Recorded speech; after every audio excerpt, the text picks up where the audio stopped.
Got butter here.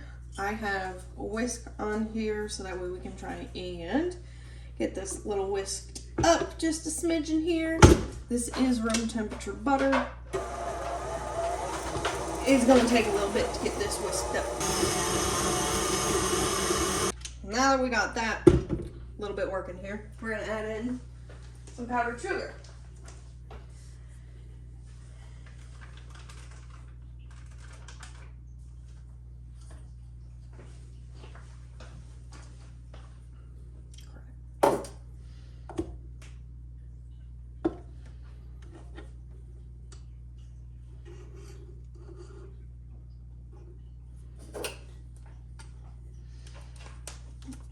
You're sifting the powdered sugar?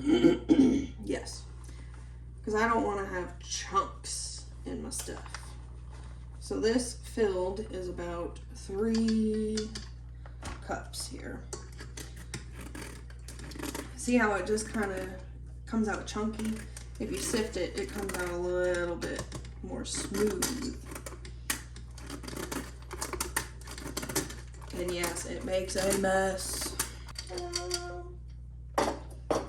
Put this back on, continue to mix it, and I'll add a couple more ingredients while it's mixing because they're liquid, so they can be added while this is going.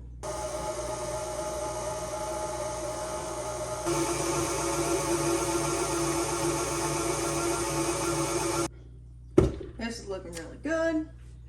Just gonna clean this out of here. Then we're gonna add 1 more cup of the powdered sugar.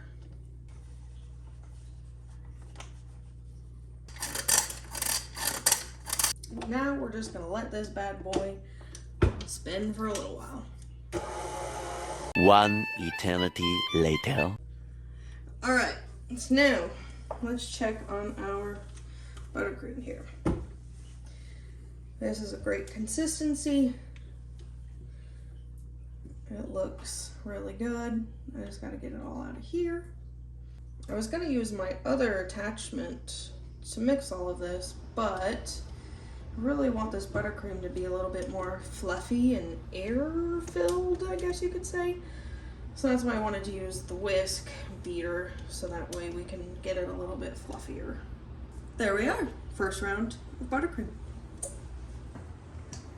So making buttercream really isn't too difficult. I mean, you just have to have the right amount of recipe and the right amount of how much will fit in your own bowl, because you don't want to make too much, you don't want to make too little. With this buttercream, what I'm going to do is I will separate it into smaller little bowls, and then I'm going to add some food coloring to them so that way I can get the different colors that I want. If you want white buttercream, because if you notice this is yellow, you have to add a little bit of like a violet color to it to try and offset this yellow to make it more white. It's a little bit tricky and a little bit difficult. Luckily, I'm not going to be using white today. I'm going to be trying to play with some really vibrant purples, pinks, blues. I don't know what else. We'll see as it goes. Maybe some yellow. Yellow's really vibrant as well. So we're going to divide this up, and when I need to make more, I'll just do the same amount. Keep going.